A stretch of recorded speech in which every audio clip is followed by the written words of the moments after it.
Barangkali Asik. ada teman-teman yang mau menanggapi dulu nggak dari Ya, 18 ini sebelum Kak Agung melanjutkan ya. Ada yang masih ada ya yang mau Jadi sebelum. Bu ditanyakan. Indah bisa menanggapi. Wah, Boleh, ya ini Pak boleh. Yusuf. Pak Agung, apa Pak kabar Pak Yusuf. Agung? Ini rekan saya, nih, teman seperjuangan nih. Oke, boleh ya Bu Indah ya. Bangga Boleh, Pak boleh, Pak. Yusuf. Oke, siap. Baik, terima kasih Pak Agung, Bu Indah. Perkenalkan mungkin bagi teman-teman yang lain, saya Yusuf Abdullah Nur. Saya keseharian sebenarnya tidak berkaitan dengan masalah arsitektur ya. Saya bidang sipil dan keseharian saya di struktur jembatan gitu ya. Tapi ini cukup menarik sekali ya terkait masalah kesundaan ini yang kaitannya dengan apa ya namanya filosofi kehidupan lah gitu ya di zaman sekarang, apalagi Betul. dengan adanya gubernur kita KDM yang sangat kesundaan ini, eh, masyarakat jadi melek gitu ya, jadi melek Betul. mengenai kesundaan ini gitu ya. Bahkan sekarang kan ada kirab apa tuh mahkota apa gitu yang saya dengar itu di berita itu, yang Betul. sebelumnya mungkin masyarakat kita awam terhadap itu gitu ya. Ini menarik sekali Pak Agung, ini mudah-mudahan bisa dikembangkan ke depannya ya. Amin, Nah, Pak. cuman ada hal yang ingin saya coba soroti ya, saya coba mengamati ya, kalau bahasa saya mungkin cocokologi lah gitu ya. Cocokologi antara, oh ini naskah ini berapa abad yang lalu gitu ya, dengan kehidupan sekarang gitu ya. Kalau tadi saya menyoroti nomor 17 ya, bahwa kaitannya dengan kepadatan penduduk gitu ya. Betul. Tadi nomor 17 itu ada ya, itu salah satu hal yang harus ya katakanlah kata naskah ini kurang baik gitu ya. Kampung Betul. dikelilingi oleh rumah. Artinya ini padat penduduk kan. Nah, Mhm. fenomena di zaman sekarang ini yang terjadi gitu ya. Karena mungkin salah satunya adalah tingkat apa namanya jumlah penduduk yang meningkat, lalu adanya ketidakmerataan dari satu daerah, jadi terpusat di satu daerah tertentu. Terus mungkin alam juga mempengaruhi gitu ya. Karena terpusat pada satu daerah tertentu, orang harus hidup, mencari makan, ya akhirnya gunung-gunung yang tadinya itu sungai yang saya lihat banyak yang merah-merah ini jadi rumah sekarang gitu ya. Mungkin salah satunya Pak Agung bisa melihat lah apa namanya studi apa namanya studi kajian kita kemarin yang terkait dengan desa Cimenyan gitu kan, itu jadi banyak Betul, Pak. penduduk gitu kan di situ. Betul. Itu harusnya kalau lihat ini ya, lihat apa namanya, lihat naskah ini rasanya itu harusnya bukan jadi satu kawasan kependudukan. Nah, ini mungkin yang harus jadi tantangan ya. Sebenarnya naskah ini eh, menyampaikan nggak sebenarnya solusi gitu ya terkait. Oh, zaman dulu juga mungkin sudah ada kepadatan penduduk itu gitu ya. Mungkin kalau Betul. bisa dikaitkan pada zaman ini siapa sih rajanya gitu ya? Rajanya itu ada kebijakan apa terkait masalah penduduk ini gitu ya. Nah, Mhm. itu mungkin akan lebih menarik ya kalau bisa dikaitkan dengan itu. Terus yang kedua mungkin ya, saya ini diskusi aja. Di Jawa Barat terutama Bandung ya. Mungkin kalau dulu itu kita belum tahu gitu ya, tapi sekarang kan sudah terekspos ya. Kalau di dunia sipil mungkin kita sudah tahu ya Pak Agung, bahwa kita itu sebenarnya hidup di daerah yang punya lahan yang potensi gempanya cukup besar gitu ya, dengan adanya Betul. sesar Lembang gitu ya. Nah, ini dari naskah ini ada yang mengkaitkan dengan itu nggak ya Pak Agung? Misalkan, oh ini memang alasan ini tidak boleh karena ada potensi itu gitu. Nah, mungkin itu kalau ada, wah itu sangat menarik sekali. Artinya orang dulu itu sudah aware terhadap gempa gitu kan Pak Agung. Sehingga kalau kalau saya lihat ya, rumah-rumah dulu tuh kan panggung gitu ya. Panggung, betul, Pak. Tuh, kalau lihat di zaman sekarang kan sebenarnya kalau gempa itu gimana caranya meringankan masa bangunan gitu ya, harus ringan Mhm. Mhm. solusinya itu. Ya kalau lihat dulu panggung gitu ya dari Betul. bambu gitu ya. Ya itu Betul. sangat relevan sekali dengan kehidupan kita ya di Sunda yang notabene-nya di Bandung itu banyak potensi gempa sekarang ini gitu ya. Betul. Nah, kalau ada kajian berbicara dengan itu, wah ini mungkin kayaknya menarik sekali gitu ya Pak Agung. Betul. Mudah-mudahan ada ya ke depannya. Betul, Pak Yusuf. Gitu ya. Nah, itu ya, Betul. dan yang jadi masalah juga di sekarang ini Pak Agung, apa namanya, penggunaan material-material seperti bambu itu. Saya sebenarnya di jembatan itu ada penanganan, misalkan di operate jembatan itu sudah dilarang penggunaan kayu-kayu gitu untuk cerucuk Mhm. perkuatan tanah itu. Jadi Mhm. kembali itu harus menggunakan konstruksi-konstruksi yang sifatnya modern gitu. Betul, Nah, betul, ini Pak. artinya kan melindungi apa namanya tataran hutan lah gitu ya, seolah-olah hutan itu harus dilestarikan. Nah, itu juga mungkin perlu ada kajian ya. Artinya kalau dulu itu rumah-rumah itu banyak yang panggung, kan sekarang materialnya sudah susah lah gitu Pohon kalau ya. kita bicara kayu. Kalaupun kayu ada, ya mahalnya minta ampun lah. Artinya secara ekonomi rasanya hanya golongan tertentu saja yang aware terhadap itu gitu ya. Kalau Betul, masyarakat secara umum rasanya yang penting ada tempat tinggal gitu kan, nyaman gitu. Ya itu sudah cukup gitu. betul, betul Pak Mungkin Yusuf. itu Pak Agung dua hal yang ingin saya soroti ya. Ini sebagai ini aja lah apa diskusi aja dan saya menanggapi ini sangat menarik ya. Mudah-mudahan ini jadi pembahasan yang mendalam nantinya ya. Jadi ada ide bukan hanya sebatas arsitektural tetapi bisa mengarah pada struktural Pak Agung. Gitu Betul. ya. Jadi kalau arsitektural saya menangkap fungsi ruang gitu lokasi tapi masuk ke dalam tataran bahan dan bahan bangunannya gitu ya. Itu Mhm. akan sangat menarik gitu ya. Oke, itu saja mungkin Ibu Pak Agung yang bisa saya sampaikan. Baik, Baik, Pak Yusuf. Makasih banyak tentang tanggapannya. Gimana nih, Kak Agun? baik. Ini terima kasih banyak Pak Yusuf untuk tanggapannya. Memang sejauh yang saya teliti di Warugan Lemah ini, begitu ya. Memang fokus dari Warugan Lemah ini adalah jenis si topografinya Pak ya. Jadi belum masuk ke si bangunan rumahnya, gitu ya. Bangunan rumahnya itu harus bentuknya seperti apa, gitu ya, dari bambu atau dari kayu, begitu ya. Nah, itu belum saya belum menemukan di Warugan Lemah ini. Jadi memang fokus Warugan Lemah ini adalah topografinya, begitu ya. Dan yang paling apa?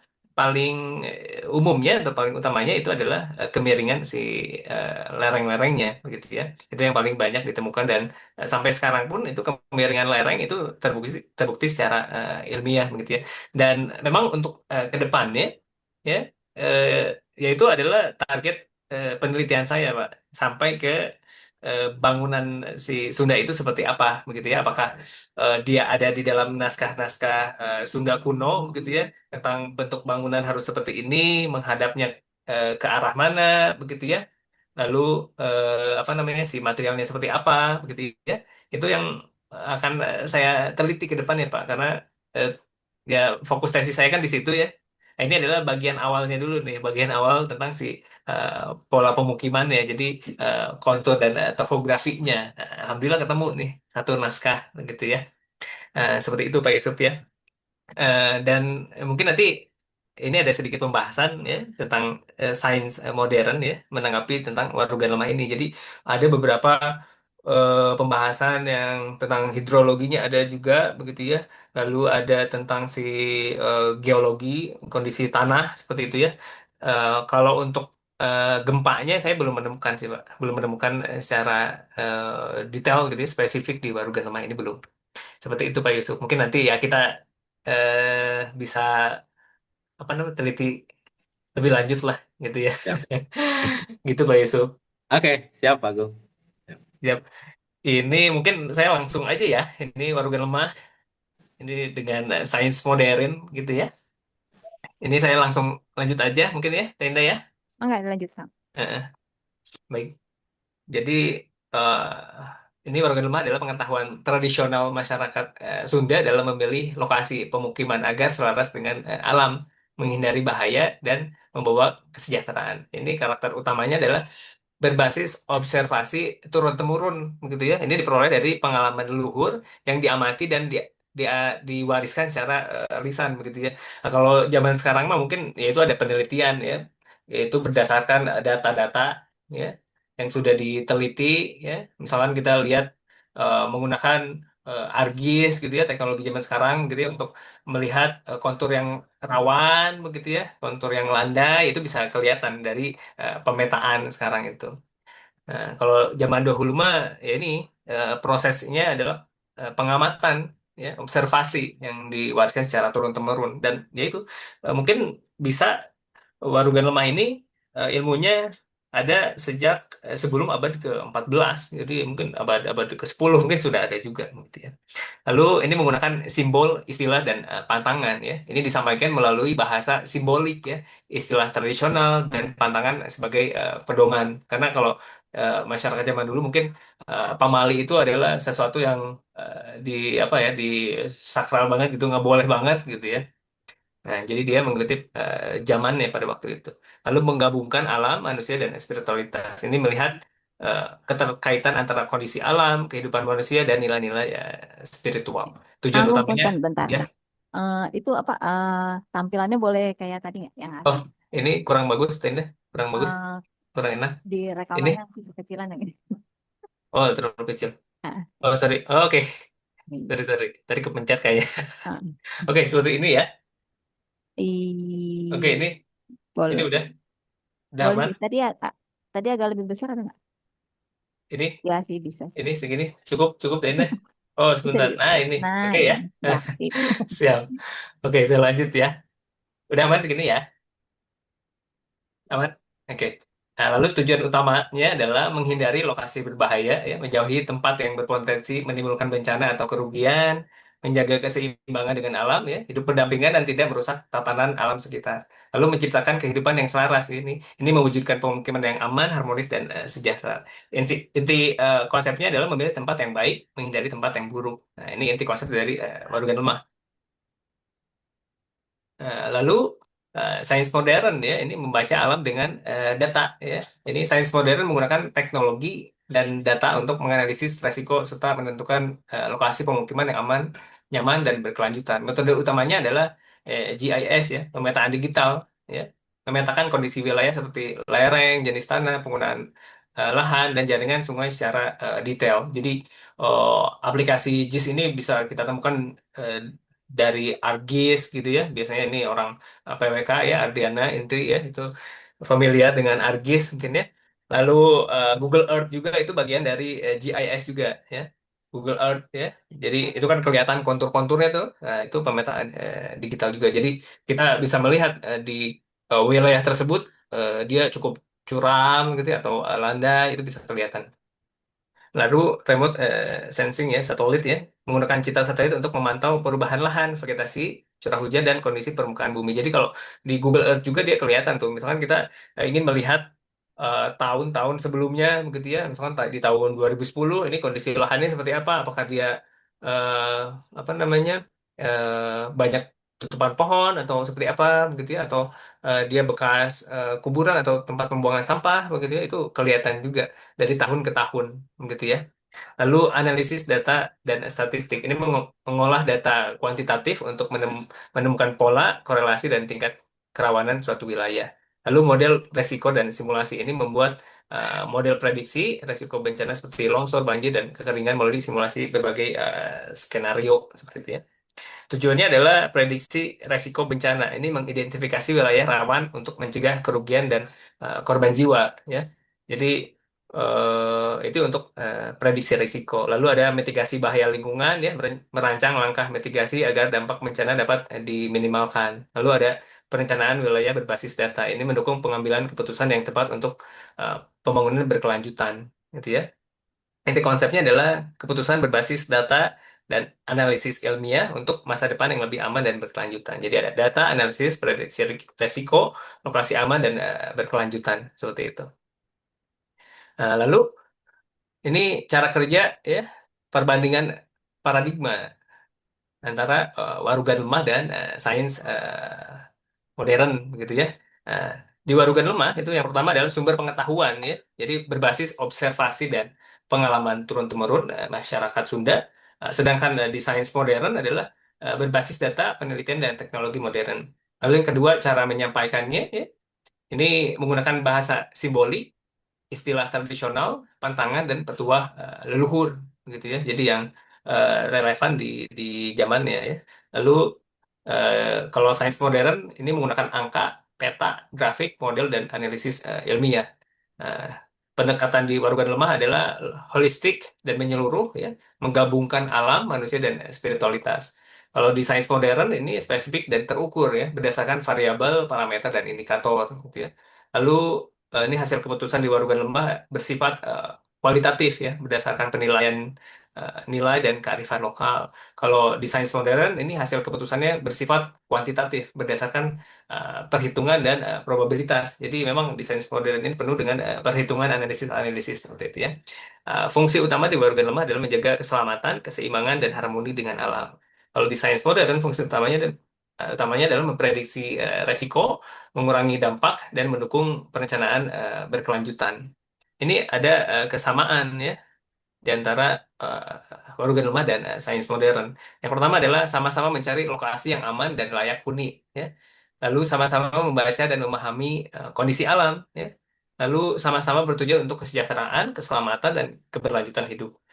Sama-sama bentuk pengetahuan yang lahir dari pengalaman, lalu ini menjaga keseimbangan antara manusia dan alam. Inti konsepnya adalah metode berbeda. Tujuannya sama ya, menciptakan pemukiman yang aman, harmonis dan berkelanjutan. Seperti itu. Jadi metodenya berbeda tapi intinya itu sama. Nah, ini adalah slide berikutnya intisari indigenous risk mapping ya. Warugan lemah adalah peta risiko tradisional yang dikembangkan masyarakat Sunda melalui pengalaman turun-temurun dalam membaca alam dan memilih lokasi pemukiman yang aman, gitu ya. Fungsi utamanya menghindari bahaya, ini membantu masyarakat menghindari tempat-tempat yang beresiko terhadap bencana alam. Kenapa tadi di 18 pulau pemukiman itu tidak boleh mendirikan pemukiman di wilayah yang melipat, begitu ya, atau di wilayah yang membelah sungai, ya itu bagian dari untuk mitigasi resiko, gitu ya. Lalu membaca tanda alam, ini memahami bahasa alam melalui tanda bentuk lahan, air, angin, dan tanah, begitu ya. Itu di 18 pulau itu ada yang apa namanya, yang dekat menghadap ke laut itu tidak boleh kan ya. Karena ya itu kalau di laut kan dia anginnya kencang gitu ya, terus mungkin bakal terjadi banjir rob gitu ya, atau badai-badai ya, atau tsunami begitu ya. Makanya itu dilarang atau kurang baik gitu.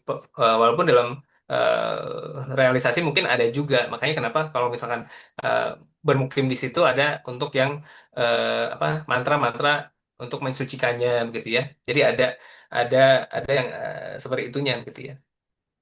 Lalu ada menjaga keseimbangan, ini mewujudkan kehidupan yang selaras antara manusia, alam, dan spiritualitas ya. Ciri-ciri ciri-ciri warugan lemah ini berbasis pengalaman empiris ya, bersumber dari observasi panjang terhadap lingkungan dan kejadian alam. Mungkin yang dibilang warugan lemah itu buruk, itu bisa jadi karena di wilayah dengan kondisi seperti itu sering terjadi bencana alam dan itu berulang begitu ya, seperti longsor begitu ya, atau yang itu yang disambar petir segala macam gitu ya, mungkin itu terjadi ya berulang-ulang gitu ya, makanya dalam warugan lemah itu dianggap buruk gitu ya. Lalu disampaikan secara simbolik ya, menggunakan istilah pantangan dan petua sebagai pedoman memilih lokasi, konteks aktual dan lokal ya, disesuaikan dengan kondisi alam, budaya, dan kebutuhan masyarakat setempat. Berorientasi pada keselamatan, fokus pada pencegahan ya, kehati-hatian dan harmoni dengan alam. Nah ini fokusnya pada pencegahan gitu ya.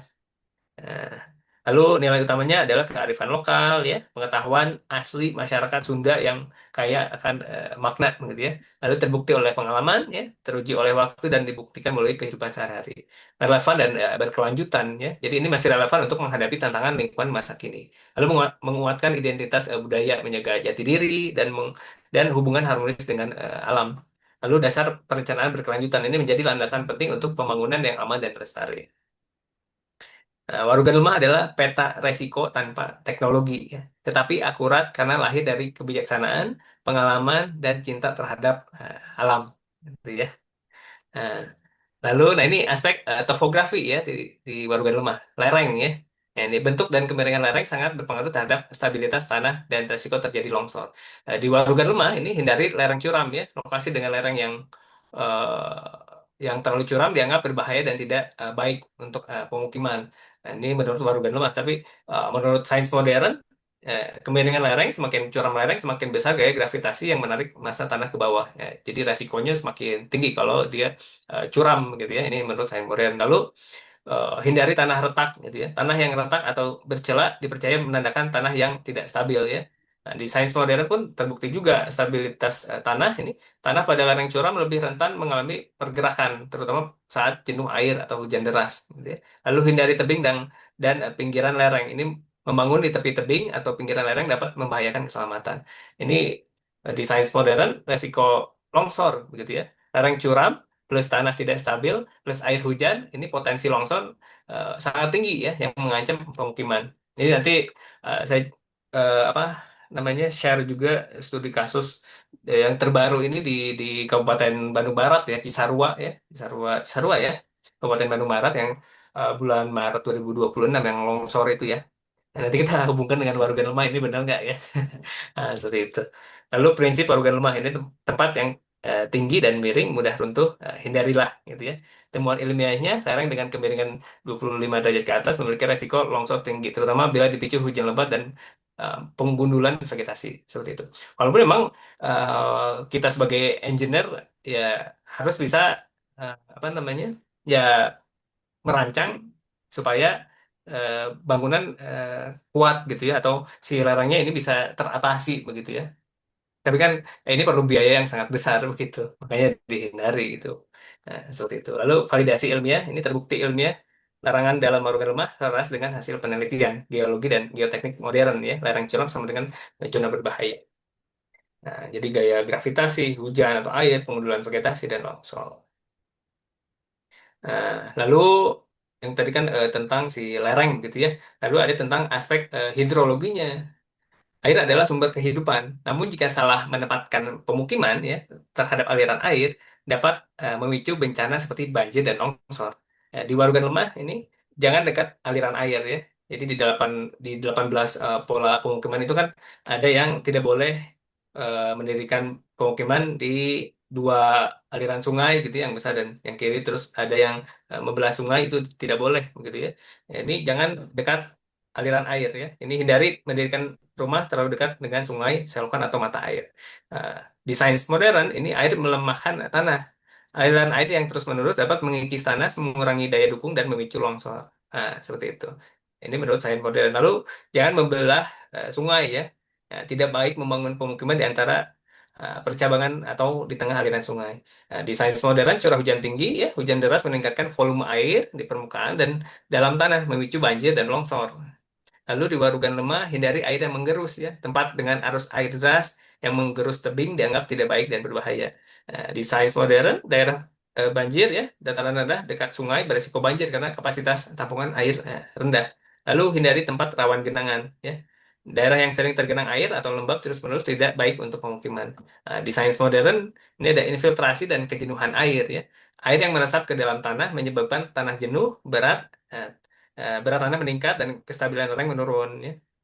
Seperti itu. Jadi prinsip organ lemah adalah air harus dihormati ya, jangan dilawan atau didekati terlalu dekat. Nah, temuan ilmiahnya adalah kedekatan dengan air, pola aliran sungai, dan curah hujan tinggi merupakan faktor utama pemicu banjir dan longsor. Nah, validasi ilmiah ini terbukti ilmiah larangan dalam organ lemah sejalan dengan prinsip hidrologi modern ya. Kedekatan dengan air meningkatkan resiko bencana. Dekat dengan aliran air, tambah curah hujan tinggi, tambah tanah jenuh itu banjir dan longsor. Nah, seperti itu. Oke, lalu ada nih selanjutnya adalah aspek jenis tanahnya. Jadi di Warugan Lemah pun membahas tentang jenis tanahnya ya.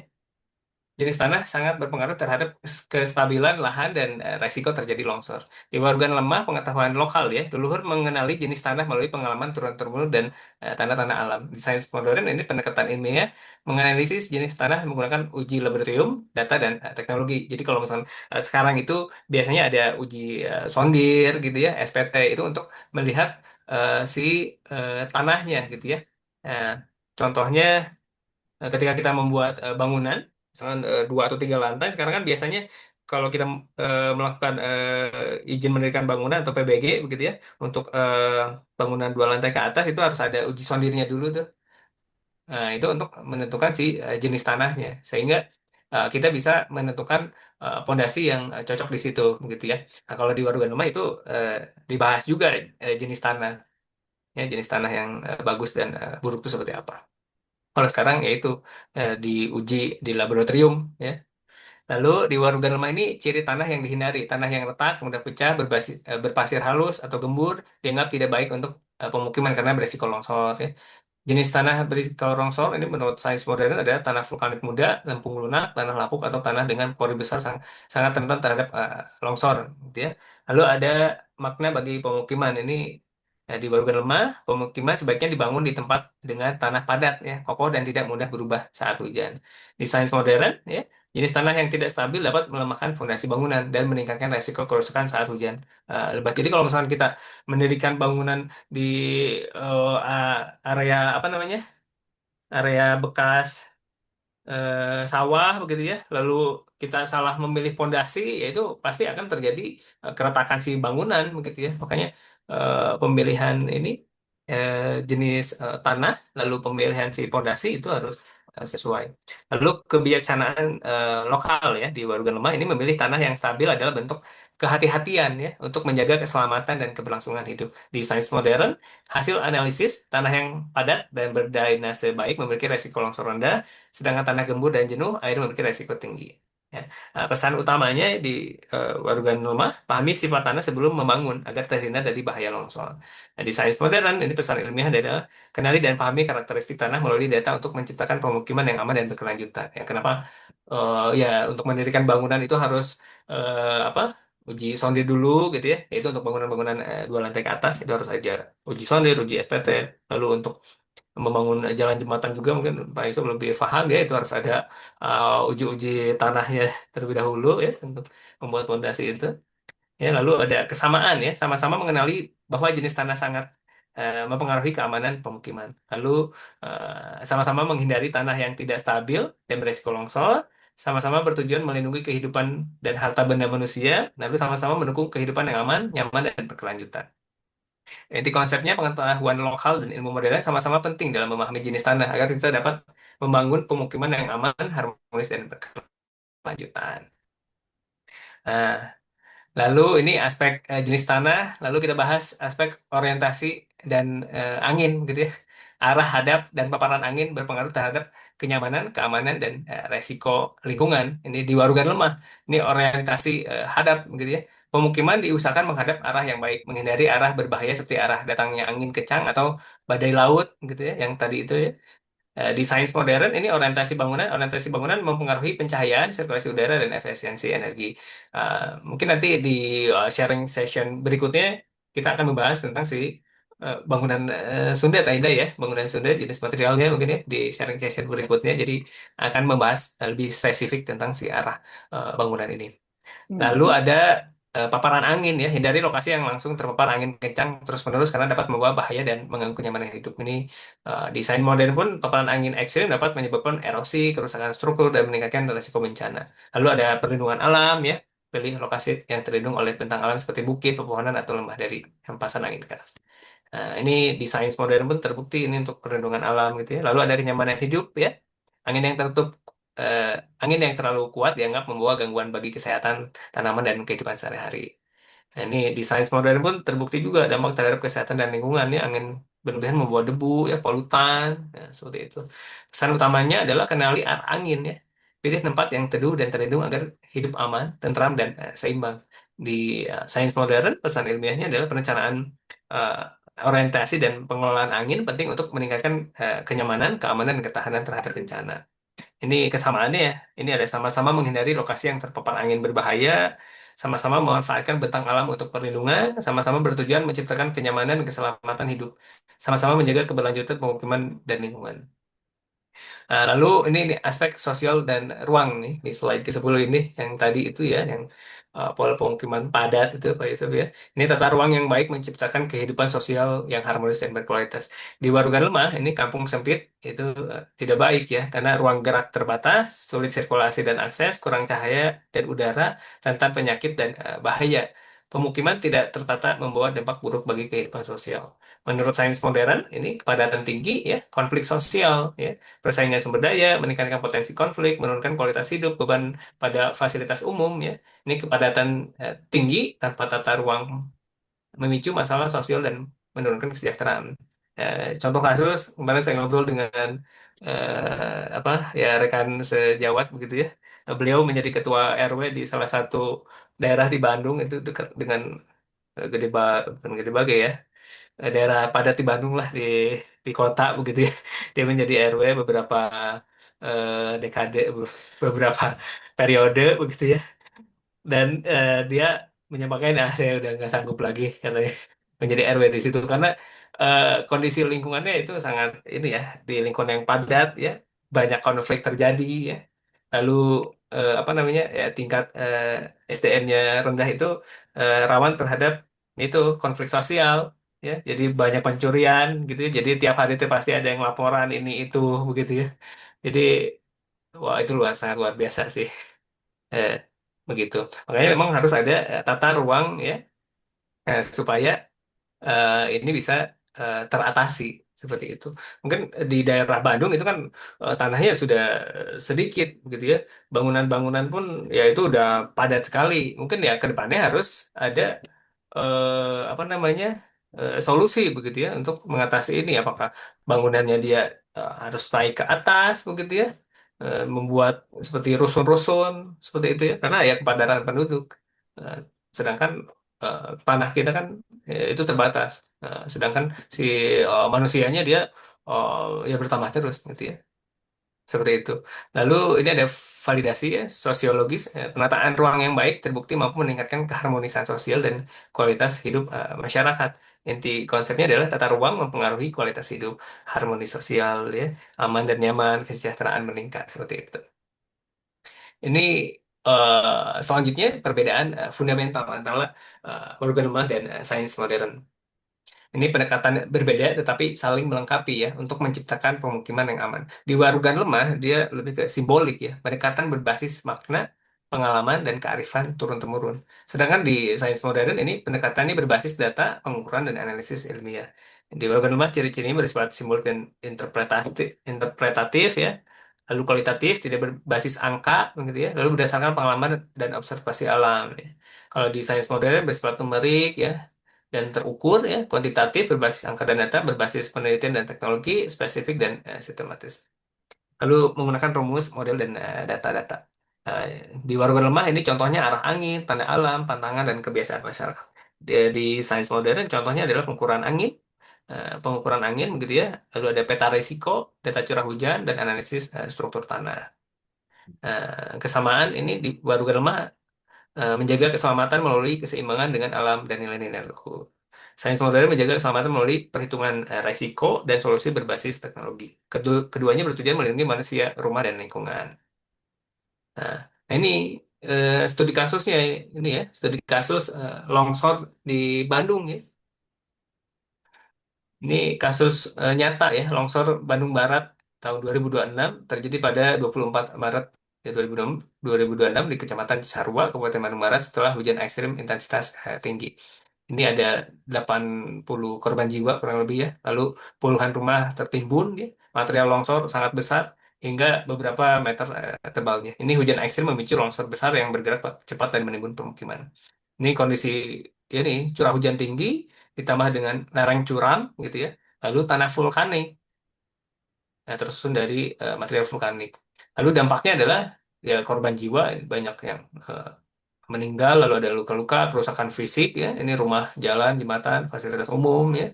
Lalu kerugian lingkungan, kerugian ekonomi ya. Dampak utamanya longsor terjadi sering dan berdampak besar pada keselamatan lingkungan ekonomi.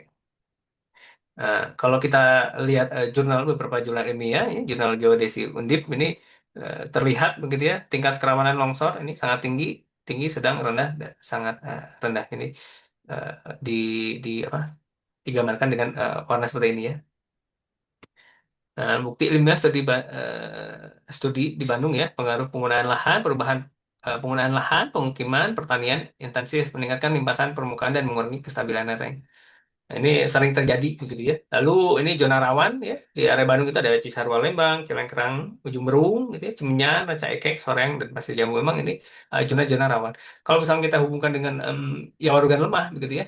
Ketika kita lihat di Google Earth gitu ya, kalau misalnya kita lihat Google Earth, ini kelihatan ya Google Earth-nya.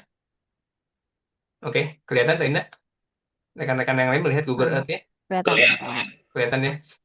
Ini kemungkinan longsoran di Cisarua Lembang itu adalah di area sebelah sini. Ini kan eh, lumayan cukup curam gitu ya si ininya ya konturnya. Lalu kalau misalnya kita lihat arah mata anginnya ya, apakah ini kebetulan atau tidak begitu ya? Ini di Warugan Lemah dia